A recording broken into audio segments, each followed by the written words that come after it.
Okay. Somebody will be like, official survivor, why are you smiling? Yes. I opened the camera only to realize that, hey, I'm looking really good. Anyway, family, we are back. How many of today we are in Ghana? We are actually in Ghana here. How many of you remember the days of barter trade?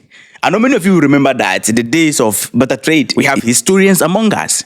I believe you remember those days, barter trade. Anyway, we are here again.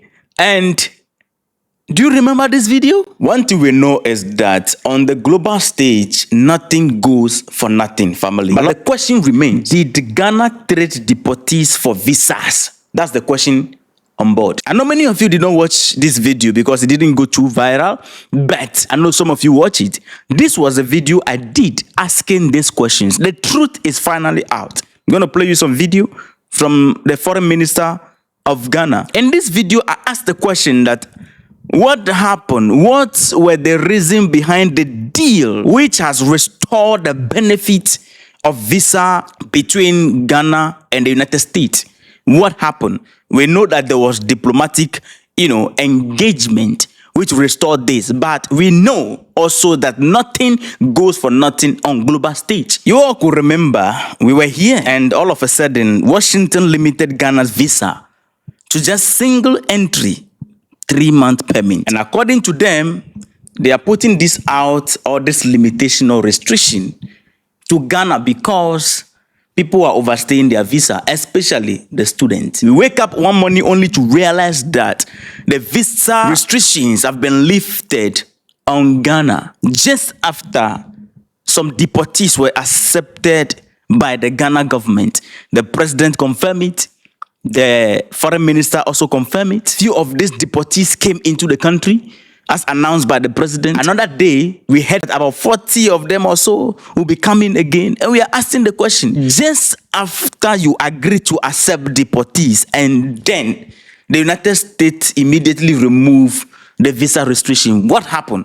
And in this particular video you watch, I said it that on the global stage, nothing happened for nothing. And if you see the United States imposing tariff on people, hit the streets with rules and regulation, breaking down some of their rules and policies, making adjustment and trying to press the neck of people left and right. Just understand that they need something and they begin to press those buttons to bring people to what? Negotiation table.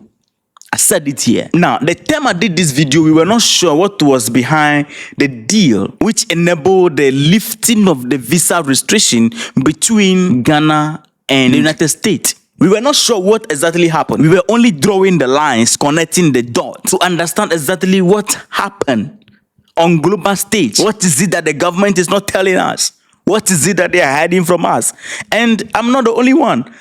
All over the world, Pan-Africans platforms are asking, did we trade these deportees for visa? I think the pressure mount a lot and the foreign minister is now out to speak regarding this. So the minister was granted an interview on our mainstream media, I think TV3, and the minister actually explained what happened at the table. Before I play the video, if today is your first time coming across us, you're welcome. Kindly support us by being part of the family. Like and subscribe to be part of the family. If you have been watching for long and you have not been following or been a subscriber, please do that and also like the video. Listen to this. Are these restrictions lifted because of these deportees from the United States that we received in this country? So I have told you that we initiated talks. We said that, look, we are a responsible government. We will not allow our people to suffer. Yes, you have told us that it's because of visa oversight. You've showed us the data. We will not leave it. We want to negotiate with you. So we want you to engage us. And then they said I could come over to the State Department, right, which I did. Now, in the course of the negotiations, the Americans said, okay, you want something from us. And I put other things on the table. That is not only the visa waivers. That was, remember that it was around the same time that he had also begun the tariff wars. 15% tariff on Ghana. Some say that we were quite lucky. And then we had AGOA. I see. No clarity on whether AGOA will be extended or not after September. So we put all of these things on the table. Now, they said, okay, you have come to us with what you want. You want us to reverse the visa restrictions. You want AGOA extended. You want us to relook at the 15% tariff. We are also now dealing with immigration challenges. We have all of these people who are in prisons. We are holding them in various ICE facilities. Right. So we want you to help us to deal with this issue. Okay. So I immediately consulted with President Mahama. Then there were cabinet discussions on the matter. Then Ghana said that, look, we are not going to accept Venezuelans, Mexicans, and all of this wholesale deportation all over the place. Within our ECOWAS protocols, our sub-regional legal regime, West Africans can travel without visas to West African countries. So we are going to make the case that, look, if you have some West Africans, in any case, we are not happy that our fellow compatriots are in this distress. They are being held up, they are in cages, they are being dumped elsewhere, places that they are not accustomed to, they don't have relatives, they can't integrate. So we will accept only West Africans under the principle of Pan-Africanism and regional solidarity. So that is how we amended, the U.S. request.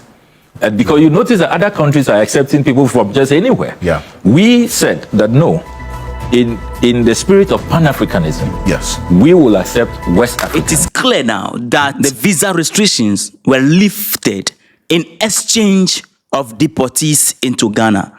And the minister was very clear that just as many people or countries were accepting people from all over the places, they have decided to accept West African nationals in the spirit of Pan-Africanism. Now, before I say anything else, you see what I said from the beginning, that the United States, whenever they begin to pull tariff and try to press your neck here and there, imposing tariff on AGOA and all that, they are looking for something. They want you to come to a negotiation table where they can sit you down and say, okay, if you want us to, repress the button and restore this, then you need to do this. There should be, there's always something they will always bring forward first. They don't just do anything like that. They know that if they press these buttons, countries will come together.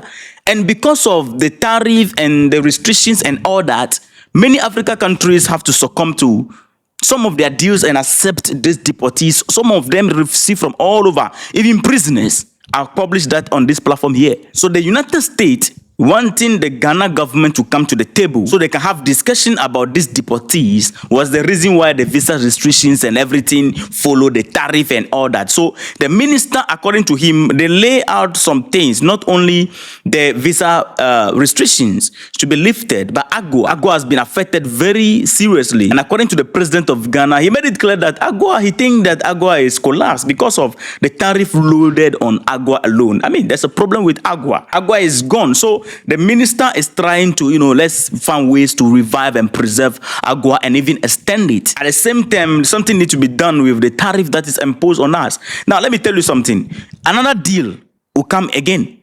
This one, they accepted deportees for visa to be lifted. That is not all. These are still going to be in line to unlock the reduction of the 15% tariff. After that, another deal is going to come on board. They will agree with it before they will unlock the extension of AGOA. So all these things are for purpose.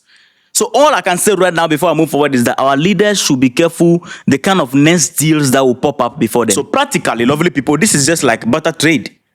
Okay? And even these deportees came with a lot of problem. They came in, they sued the government, claiming that they abandoned them in military camp. Another day they wake up and say they are stranded in Togo, dumped them in Togo. I mean, a whole lot of problems surrounding these deportees in particular. And we are asking the question, how can a country who Maybe let's just assume that, okay, yeah, Ghana just want to help you because you are in distress over there, and you come back and you are suing the country. You are trying to become a problem rather. Meanwhile, some of you were locked up out there and all that. Now, the only question some of us we are asking on the normal level is that why is it that the United States cannot just deport these people directly to their country? They have to come to our country before they have to go. That is the question we have been asking for long. So we would love to have an answer to that. Now, in terms of AGOA, I'm a little bit worried for AGOA. I don't know how they are going to unlock the extension of AGOA and drop all those tariffs. Because AGOA, the African Growth and Opportunity Act, it has been affected by many decisions of Donald Trump. What happened is that Trump has introduced a series of tariffs on import from several AGOA countries, including large rates. In some cases, Trump imposed 30% to up to 50% tariff, which even applied to goods that previously entered the US on duty-free under AGOA. According to updates here, Lesotho is a country heavily reliant on apparel export under AGOA. Lesotho had tariff up to 50%. That is to collapse the business. It was later reduced to 15%. The question surrounding that reduction is that did they just reduce it just like that? No, they came into certain agreement. I will treat that in the next video. South Africa also faced 30% tariff, and more of these things have affected this. So I think the minister, they are trying to find ways and means to resolve this issue also. So according to the minister, they put all of these things in one basket, to make a deal. But with whatever they have agreed on with the United States, it has only unlocked one thing: the lifting of the visa restriction. So now we are going to be here. Let's see what will happen before the AGOA also will be extended. Are we going to accept more deportees? I don't know. So, lovely family, it is finalized that deportees were accepted in exchange for the lifting of the visa restriction. What this simply means is that anytime the United States wants something from Africa, they will press our neck and we come to the table, and then they will hook us with a deal. We have no choice. We have to accept. But let me know your thoughts. What I want us to discuss in the comment section is that, is Ghana right to take our African brothers in the spirit of Pan-Africanism, as they are saying, in exchange for the lifting of the visa restriction? I want to know your thought on that. Very, very necessary. See you in the next episode.